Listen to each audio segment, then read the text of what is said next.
Olá, boa noite. Boa noite. Em entrevista a um canal de streaming, Papa Francisco fala sobre a luta contra o aborto e o abuso infantil. Igreja celebra hoje o casal santo, Zélia e Luiz, uma grande inspiração para as famílias nos dias atuais. Com 30% da população mundial em situação de insegurança alimentar, ONU desenvolve projetos para erradicar a fome. Aprovada pelo Congresso, proposta orçamentária para o ano que vem vai à sanção presidencial. A ANS põe fim ao limite de atendimentos por planos de saúde em psicologia, fisioterapia, fonoaudiologia e terapia ocupacional. As vitaminas que aumentam a imunidade e ajudam mulheres no período de gestação.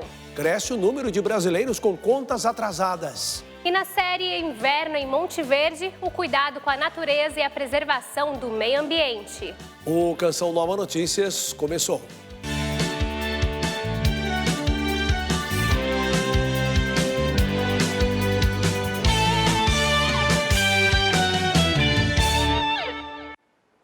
Iniciamos essa edição do Canção Nova Notícias com informações sobre uma entrevista que o Papa Francisco concedeu a um canal de streaming. O Santo Padre confirmou que não tem intenção de renunciar ao ministério petrino. Falou da luta contra o aborto e o abuso infantil e disse que vê melhoras em sua saúde. Na entrevista transmitida na íntegra pela Televisa Univision, o Papa tratou de temas atuais como a pandemia, recordando um momento comovente na Estátua Orbis em março de 2020. Sobre a guerra na Ucrânia, deixou claro: é essencial falar do país atacado e não dos agressores, e confirmou a intenção de se encontrar com o patriarca russo Kirill em setembro, em um evento no Cazaquistão. Ao citar a trágica violência em países como o Iêmen e a Síria, o Santo Padre diz que estamos vivendo uma terceira guerra mundial em pedaços e reforçou: a posse de armas nucleares é um ato imoral. Francisco reafirmou a condenação ao aborto, pois a vida humana é inegociável. Destacou a polarização presente nos Estados Unidos com a revogação da lei que legalizava o aborto no país e reiterou que os pastores devem sempre cuidar da dimensão pastoral. Caso contrário, um problema político é criado. Ao falar da viagem ao Canadá em nome do perdão pelo mal cometido no passado, o pontífice se concentrou no drama das novas formas de escravidão, do feminicídio e, em particular, no flagelo da pedofilia na igreja. Francisco lembrou o impacto que os escândalos causaram à igreja e reconheceu: hoje, a igreja está cada vez mais consciente do monstruoso crime dos abusos sexuais e avançou para deixar de ser cúmplice desses crimes. Olha, hoje a igreja celebra o dia de São Luís e Santa Zélia Martã, pais de Santa Terezinha. Em São Paulo, Rodrigo Luiz fala sobre esse assunto. Rodrigo, boa noite para você, meu amigo. Isso mesmo, uma boa noite a você e a todos. A vida de Zélia e Luiz é uma grande inspiração para as famílias. E agora um livro mostra como viver esse exemplo de santidade nos dias de hoje. Desde jovens, Zélia e Luiz buscavam descobrir a vocação na igreja. Pensavam que o caminho era a vida religiosa. Porém, mais tarde, os caminhos de Deus os levaram a se encontrar. Namoraram, casaram e tiveram 9 filhas. 4 morreram no parto. E uma delas ficou conhecida como a Santa Padroeira das Missões, Santa Terezinha. Deus não permitiu, na sua vontade, na sua liberalidade, que o pai fosse monge e que a mãe fosse freira, para que se encontrasse e deram vida a uma família santa. O dia escolhido como data de celebração de São Luís e Santa Zélia Marte é o dia do casamento deles. Aliás, o primeiro casal da Igreja Católica a se tornar santo no mesmo dia, em 18 de outubro de 2015. Isso é muito bonito porque o matrimônio une não somente os corpos, mas une o espírito, une a alma. É um caminho de espiritualidade familiar. Na comunidade Sagrada Família, a santidade de Santa Zélia e São Luís é uma grande inspiração, que veio por meio de uma confirmação, que o fundador Ítalo teve diante dos restos mortais de Santa Teresinha. Teresinha colocou essas palavras no meu coração que assim incendiaram o meu coração. Né? A minha santidade é fruto de uma família santa. Ensinem as famílias a serem santas e peçam ajuda para os meus pais. Sandra conheceu os pais de Santa Teresinha na comunidade. Ela tem 8 filhos e se inspirou na história de Santa Zélia para viver a santidade em sua família. Ver como Luiz Martin e Zélia Martin lidavam com os desafios do dia a dia, com o trabalho, com o cuidado com os filhos, colocar Deus em primeiro lugar. Para mim, assim, foi uma motivação para viver a minha vida em família. E foi inspirado em mostrar às famílias a importância de viver essa santidade de Santa Zélia e São Luís que o Frei Patrício dos Carmelitas Descalços está lançando um novo livro. Que a família é o lugar onde nós devemos aprender não somente a conviver junto, mas a amar-nos junto, a caminhar junto na família. Então, por este motivo, creio que apresentar os casais, este casal, Zélia e Luiz Martin, no mundo de hoje, seja muito importante. E recentemente a comunidade Canção Nova recebeu um padre francês responsável por propagar a devoção a Santa Zélia e São Luís Martin. Veja na reportagem. Santa Zélia e São Luís Martin. Talvez você não tenha ouvido estes nomes ainda, mas certamente você conhece Santa Teresinha. A padroeira das missões, tão querida pelos brasileiros, é filha deste casal. É muito impressionante o quanto Santa Teresinha se faz presente no mundo inteiro. Aqui no Brasil é uma presença extraordinária, fora do comum, porque a gente vê que ela está realmente presente na vida das pessoas e na vida das famílias também. Um dos principais propagadores desta devoção é o padre Thierry Renaud Morel. O sacerdote é reitor do Santuário de Santa Zélia e São Luís, na cidade francesa de Alençon. O casal é um verdadeiro modelo de esperança para as famílias atuais. A primeira mensagem dos pais de Santa Teresinha traz é que estão sempre juntos, foram canonizados juntos, toda essa realidade, vivência juntos. Não tem só uma imagem separada, tem um marido, uma esposa juntos. Tem toda essa reciprocidade e responsabilidade. O marido sustenta a esposa e a esposa sustenta o marido, sempre na fé. Padre Thierry é considerado o parente vivo mais próximo de Santa Teresinha em todo o mundo. Além disso, os pais de Santa Teresinha, Santa Zélia e São Luís, se tornaram o primeiro casal da história da igreja a ser canonizado juntos. Definitivamente, um grande testemunho vocacional e matrimonial. É uma realidade da família e também para os outros, para a sociedade, para o mundo. Dar e receber. Como é importante este testemunho de família, reciprocidade, sobretudo para que a sociedade se torne uma família humana. Estamos de volta com o Canção Nova Notícias. Vamos retornar a São Paulo com Rodrigo Luiz, pois ele tem atualização sobre o incêndio no centro da cidade. É isso mesmo, Rodrigo? Exatamente. A gente tinha a esperança de que as chamas que atingiram 4 imóveis na região central fossem controladas, mas infelizmente uma informação do Corpo de Bombeiros no início da tarde de hoje preocupou a população. Flávio Rogério esteve lá, acompanhe. Após mais de 40 horas para combater o incêndio, os bombeiros decidiram interromper os trabalhos naquele prédio e voltaram a interditar as vias aqui na região central de São Paulo devido ao risco de desabamento. A CET, que é a Companhia de Engenharia de Tráfego da cidade, bloqueou 4 ruas na região da 25 de março e o metrô fechou o acesso à estação São Bento. Os comerciantes foram orientados a fechar as portas e os bombeiros pedem para que as pessoas evitem circular pela região. 6 linhas de ônibus foram desviadas por conta das interdições. Hoje o edifício foi reavaliado pela Defesa Civil e ficou mais evidente o risco de desabamento. O prédio de 8 andares pegou fogo na noite do domingo e atingiu mais 3 imóveis, uma loja de artigos para festa, um prédio de 6 andares e a sede da primeira igreja ortodoxa do país, que ficou completamente destruída. Os bombeiros estudam uma nova estratégia para combater o incêndio aqui na região. os trabalhos não têm previsão para terminar. Flávio Rogério, de São Paulo, para o Canção Nova Notícias. A gente muda agora de assunto. Até 2030, um dos objetivos das Nações Unidas é erradicar a fome em boa parte do planeta. O problema é que restam ao menos 7 anos e a insegurança alimentar voltou a subir. 30% da população mundial convive com a falta de algum alimento. Parece clichê, mas tem criança, homens e mulheres morrendo de fome na África, Ásia, nas Américas.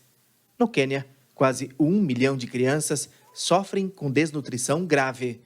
Seca e conflitos na região do Chifre da África deixam 20 milhões de pessoas sem ter o que comer. O alerta é das Nações Unidas, baseado no relatório Estado de Segurança Alimentar e Nutrição do Mundo. Temos 828 milhões de pessoas passando fome, o que significa um aumento de mais de 100 milhões no período anterior à pandemia, em 2019. Isso demonstra que a pandemia deste século acentuou o espalhamento de outro vírus, o da fome. Acabar com ela é um dos objetivos do milênio da ONU até 2030. Até 2015, os níveis globais de insegurança alimentar permaneciam inalterados. Guerras, interesses econômicos, inflação, mudanças climáticas empurram mais gente para a miséria. A ONU estima que 30% da população mundial, ou mais de 2 bilhões de pessoas, não tiveram acesso à alimentação adequada no ano passado. A situação no Brasil não é diferente. É só observar nas esquinas dos grandes centros urbanos para perceber que a fome se alastrou nos últimos anos. O problema do prato vazio sempre existiu em nosso país, só que agora afeta uma grande parcela da população. Ainda em 2018, o IBGE constatou o agravamento da insegurança alimentar no país. Naquele ano, 19 milhões de brasileiros passavam fome. O Inquérito Nacional sobre Insegurança Alimentar no contexto da pandemia, produzido pela rede Pensan, indica que a falta de comida afeta 33 milhões de pessoas em nosso país. Então, é algo que acende mais do que o amarelo, acende o vermelho nas preocupações que nós temos com a questão no mundo inteiro. E a CN, naturalmente, está atenta a isso. O reflexo da atual situação é visto na porta de igrejas que prestam socorro a famintos de norte a sul do país, como tem feito a Fundação Ajuda a Igreja que Sofre, em Manaus. E se não houver uma ação conjunta da sociedade, também não apenas dos nossos governos, mas da solidariedade de cada um de nós enquanto membro dessa sociedade, de entender que não é possível deixar um ser humano sem a dignidade de ter o que comer, nós não vamos resolver essa situação. Bom, são essas as notícias aqui do estúdio na cidade de São Paulo, mas agora vamos a Brasília conversar com a nossa colega Liana Nunes. O assunto é a saúde de gestantes e bebês e a importância das vitaminas no período gestacional. Boa noite, Liana. A ingestão de vitaminas é fundamental para o nosso organismo. Rodrigo, boa noite a você e a todos. As vitaminas aumentam a imunidade, garantem o bom funcionamento do sistema nervoso e tornam o corpo mais resistente a vírus e bactérias. Para as gestantes, a importância delas pode ir além do que a gente imagina. Quando uma mulher engravida, o cuidado com a alimentação merece a atenção especial das futuras mamães. Já na primeira consulta do pré-natal, é recomendado o maior consumo de frutas, verduras e legumes e também evitar pratos gordurosos e altamente calóricos. Eles podem influenciar significativamente a vida da criança após o nascimento. Uma mãe que tem um período gestacional onde ela é muito exposta a produtos industrializados, normalmente essa criança tem um paladar um pouco mais difícil para os alimentos naturais. Porém, uma alimentação equilibrada não é o suficiente para garantir todos os nutrientes necessários para o crescimento saudável do bebê. E é por isso que o médico receita a suplementação.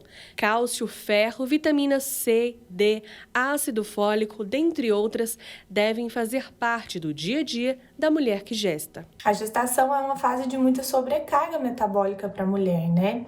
Em que a mulher está ali dando origem a uma nova vida. Tem um bebê se formando ali dentro do útero e todos os nutrientes necessários para a formação desse bebê devem ser providos pelo sangue materno, que, consequentemente, vem da alimentação ou do que a mãe suplementa. Mas nem todas as mulheres conhecem esses benefícios. Um estudo revelou que 15% das brasileiras não sabem que é preciso fazer a ingestão de vitaminas. No quesito região, o estado que demonstrou mais desconhecimento é Roraima, com 27% das participantes. Em seguida, Alagoas, com 19%. E depois, Rio de Janeiro e São Paulo, empatando com 16%.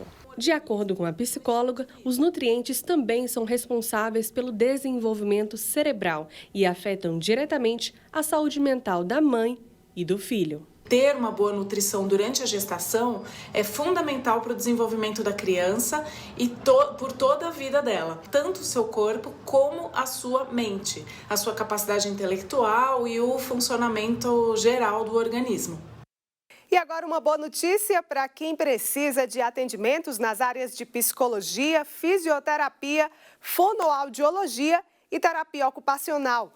A Agência Nacional de Saúde Suplementar autorizou sessões ilimitadas pelos planos de saúde para essas especialidades. A decisão foi tomada em reunião extraordinária da diretoria da Agência Nacional de Saúde Suplementar.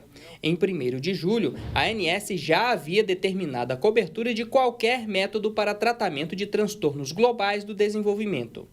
O fim do limite de cobertura de sessões com psicólogos, fonoaudiólogos, terapeutas ocupacionais e fisioterapeutas vale para qualquer diagnóstico de doenças listadas pela Organização Mundial da Saúde e indicadas pelo médico ao plano de saúde. As alterações nas coberturas dos planos de saúde determinadas pela ANS ocorrem depois do julgamento que limitou a cobertura ao rol de procedimentos listados pela agência reguladora.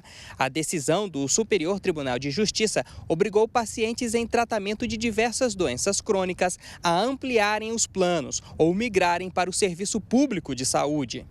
De acordo com a agência, a decisão de retirar o limite tem como objetivo promover a igualdade de direitos dos usuários e respeitar a autonomia dos profissionais de saúde na indicação do tratamento. A gente está comprometida cada vez mais em garantir esse processo de atualização do rol, ou seja, num processo dinâmico, num processo em que a participação social, ela de fato é efetiva em 2 momentos e que fique muito claro para toda a sociedade que o que se busca aqui é exatamente trazer segurança com responsabilidade, pensando numa regulação para hoje, amanhã e lá na frente. A resolução normativa da ANS, após publicada no Diário Oficial da União, passa a valer a partir do dia 1º de agosto. Voltamos para falar agora de economia, porque boa parte dos brasileiros está com as contas atrasadas. A quantidade de pessoas que precisam colocar as finanças em dia nunca foi tão grande. Jovens e idosos são maioria. A pesquisa divulgada pela Serasa referente a maio deste ano revelou que 66 milhões de brasileiros têm alguma conta atrasada. Este é o maior número desde o começo da série histórica iniciada em 2016. A comparação anual com maio do ano passado mostra um aumento de 4 milhões de nomes negativados. A inflação, desde meados do ano passado, se acelerou e isso, obviamente, faz um estrago brutal no poder de compra das famílias brasileiras. Em comparação com o ano passado, os dados mostram que o índice é 8,3% maior entre os que têm mais de 60 anos. Os idosos eles só têm basicamente uma única fonte de renda, que normalmente é a sua aposentadoria. Eles não têm a mesma facilidade que um adulto mais jovem tem, ou seja, de fazer horários extras, né, de fazer trabalhar em bicos durante o final de semana ou mesmo à noite, né? Hélio até tentou evitar, mas para colocar as contas em dia, precisou recorrer ao empréstimo. As condições da gente, o padrão de vida da gente diminuiu, então a gente fica muito endividado. Já entre os jovens, o crescimento foi de 10,75%. instabilidade maior no emprego e um salário médio menor, né, faz com que a inadimplência esteja subindo mais intensamente nesta faixa etária. Para muitos, a dificuldade está em conseguir o primeiro emprego. Há 3 meses, Pablo conquistou essa sonhada vaga. A renda já tem ajudado nas despesas da casa. Principalmente mercado, né? Dentro de casa, as coisas que antigamente você comprava, tipo R$100, você comprava muita coisa. Hoje em dia, R$100 não dá uma compra de semana. Vitória é recém-formada e ainda está em busca dessa oportunidade. Enquanto ela não chega, a solução foi buscar freelancer nos finais de semana. Tá bem difícil mesmo o mercado, mas eu tô bem positiva e acho que vai dar certo. E para quem está inadimplente, nem tudo está perdido. Expor a sua real situação, solicitar descontos, abatimento no valor da dívida, parcelamento. Vamos voltar a Brasília para saber do andamento da votação da Lei de Diretrizes Orçamentárias 2023. Liana Nunes. Olha, Yara, essa votação era para ter acontecido ontem, mas foi adiada para hoje, após anúncio da retirada de medidas impositivas do texto. A repórter Aline Menezes atualiza o cenário para a gente. Concluída a votação na tarde de hoje, o Congresso Nacional aprovou o projeto de lei de diretrizes orçamentárias para o ano de 2023, com 324 votos favoráveis na Câmara e 46 no Senado. A LDO dá base para a elaboração do plano orçamentário do governo federal. O déficit previsto para o próximo ano passa dos 65 bilhões de reais, com a inflação de 3,3% e o crescimento do PIB de 2,5%.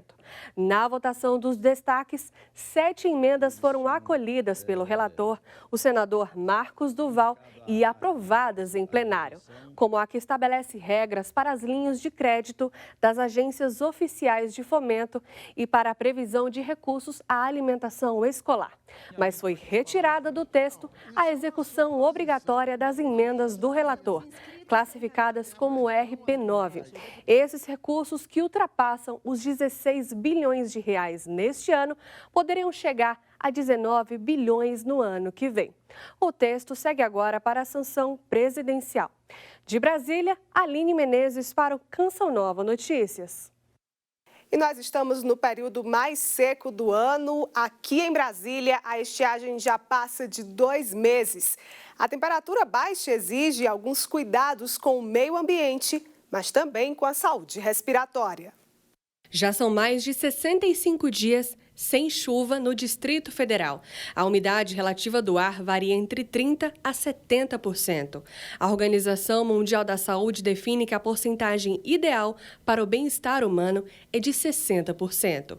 Com o tempo seco, o desconforto é quase imediato. Garganta irritada, pele ressecada, sangramento nasal, fadiga e doenças como asma e rinite. De acordo com a otorrinolaringologista, a baixa umidade do ar faz com que o nariz trabalhe de forma mais intensa, a fim de recuperar a hidratação do corpo. A saída é tomar algumas precauções para preservar a saúde. Em geral, aqui que a gente orienta é o uso de protetores solares, hidratação nasal com soro fisiológico, evitar se expor ao sol, entre os horários mais quentes, que são depois de 10 horas da manhã até 3 horas da tarde. E beber pelo menos 2 litros de água. Em época de síndromes gripais, o cuidado deve ser redobrado. Um dos meios de proteção é a vacina contra o vírus da influenza. A campanha começou em abril. Antes, acessível apenas para grupos de maior risco. Agora, a vacina está disponível de forma gratuita para todos a partir dos 6 meses de idade. Outro sinal de alerta do tempo seco é o incêndio florestal. O Cerrado é um bioma propenso para as queimadas. Na capital federal, de maio para julho deste ano, a dimensão atingida pelo fogo chegou a 889 hectares. Por isso, alguns cuidados são necessários. Evitar queima de resto de resíduo. Condutores, a gente tem aqui extensões de rodovia grande, por exemplo, a gente tem a BR-020, que passa pelo Parque Nacional e passa também pela EZCAI, que é outra unidade de conservação bastante grande. Então, os motoristas terem o cuidado de não lançar bituca de cigarro, nem nada disso. Buscar fazer um trabalho preventivo de conscientização para evitar a piromania, ou seja, aquelas pessoas que colocam fogo de forma intencional. Aqui em Brasília, esses cuidados são fundamentais nesse período. A gente fica por aqui, mas dando sequência a esse assunto, você fica agora com a previsão do tempo em todo o país. Yara, é com você. Obrigada, Liana. Bom descanso para vocês aí. Olha só, o longo período de estiagem realmente não faz bem e por isso devemos nos cuidar. E este tempo firme e seco prossegue sobre essa área em amarelo no mapa, desde o Pará até o Rio de Janeiro. Mas essas áreas em azul pode chover e deixar o clima mais fresco, devido ao avanço da frente fria pela costa da região sul. No Nordeste, a chuva diminui na costa leste e se concentra no Rio Grande do Norte e no Maranhão. Aqui no Sudeste, a baixa umidade do ar segue em Minas Gerais, Espírito Santo e Rio de Janeiro. No estado de São Paulo, o tempo instável deve proporcionar umidade e tornar o clima mais agradável. As temperaturas terão um leve declínio, com mínima de 14 graus na capital paulista. A umidade relativa do ar estará em 51% na faixa litorânea do estado de São Paulo. No centro-oeste, a chuva ficará mais concentrada no centro-sul do Mato Grosso do Sul. Nos demais estados, o sol predomina e colabora com o tempo seco. Umidade do ar em 12% em grande parte da região. Por fim, vamos falar do sul, porque lá o dia será mais chuvoso e há chance de geada na campanha gaúcha. As máximas não passam dos 17 graus nos 3 estados. Reinaldo? Um encontro reúne em João Pessoa, na Paraíba, jovens postulantes ao sacerdócio. É o 4º Congresso Nacional de Seminaristas. O objetivo do encontro é aprimorar a formação missionária dos futuros presbíteros no Brasil. O 4º Congresso Missionário Nacional de Seminaristas, em João Pessoa, na Paraíba, traz como tema Missão Adigentes na Formação de Seminaristas, ou seja, a atividade missionária no período de preparação para a vida sacerdotal. A relevância que o 4º Congresso Missionário Nacional de Seminaristas tem na vida de cada seminarista espalhado pelo Brasil é justamente esse, que no evento, que nesse congresso, eles possam despertar o espírito e o gosto para a missão, que de fato a missão possa ser o eixo central na formação inicial de cada seminarista. Padre Antônio, secretário da Pontifícia União Missionária, partilhou suas expectativas e a importância do evento.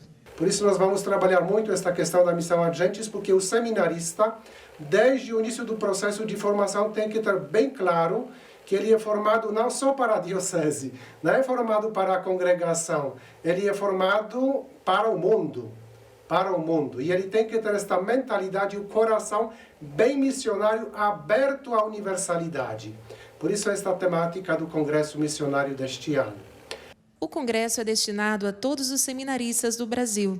A organização ficou a cargo das Pontifícias Obras Missionárias através do Comise, organismo dos seminários e casas de formação da Igreja Católica.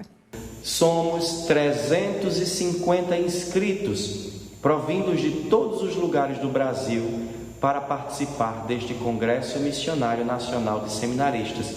Estamos muito animados, muito esperançosos de que realmente este evento ele seja um momento de muita partilha, de muita fraternidade e de muita festa da missão da Igreja, sobretudo da missão da Igreja do Brasil. Vamos falar de nossa campanha porque os trabalhos de evangelização só são possíveis porque milhares de brasileiros cantam conosco uma canção nova capaz de manter esta obra que ajuda a transformar a vida de tanta gente. Vejam só, nós estamos com 33% de nossa meta na campanha do projeto Dai-me Almas desse mês. Conheça a Canção Nova e ajude a multiplicar o bem. Acesse clube.cançãonova.com e obrigado por sua contribuição. Na segunda reportagem da série sobre o inverno em Monte Verde, vamos ver como a natureza segue preservada, com árvores centenárias e algumas que resistem desde o descobrimento do Brasil. O clima de ar puro é resultado do respeito com o meio ambiente.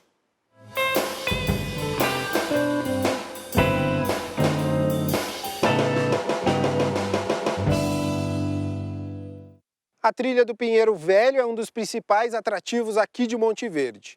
Situada em uma área preservada de Mata Atlântica, as araucárias centenárias resistem ao tempo e também ao risco de extinção. O principal atrativo e o grande desejo dos visitantes é conhecer o Pinheiro Velho. Este aqui tem mais de 500 anos e 1,70 de diâmetro. Para abraçá-lo são necessárias pelo menos 3 pessoas. É aqui também que Monte Verde proporciona uma grande experiência aos seus visitantes. A trilha de nível leve possui 5 entradas e não tem como não se impressionar com os tamanhos das araucárias, além de inspirar o mais puro ar. A 1,5 km do centro de Monte Verde fica o Parque Oxim, mais uma oportunidade para entrar em contato com a natureza.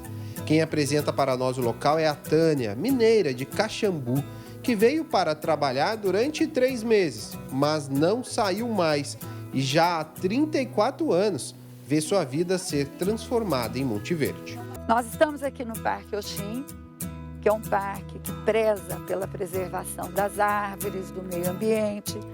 Temos aqui 45 mil metros de área, com alguns pontos bem interessantes, como a Cascata da Olívia, a Pedra do Bento, a Gruta do Iã.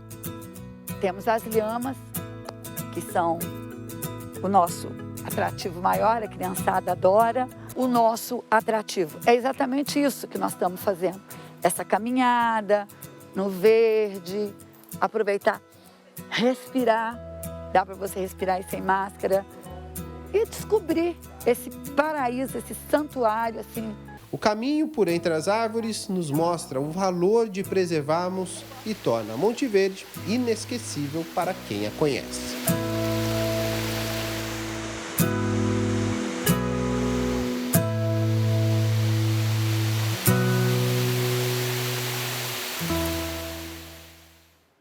Realmente muito bonito.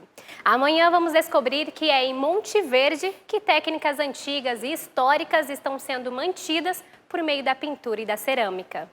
E assim, com essa reportagem bonita, com essas imagens lindas de Monte Verde, Camanducaia, o Canção Nova Notícias termina aqui.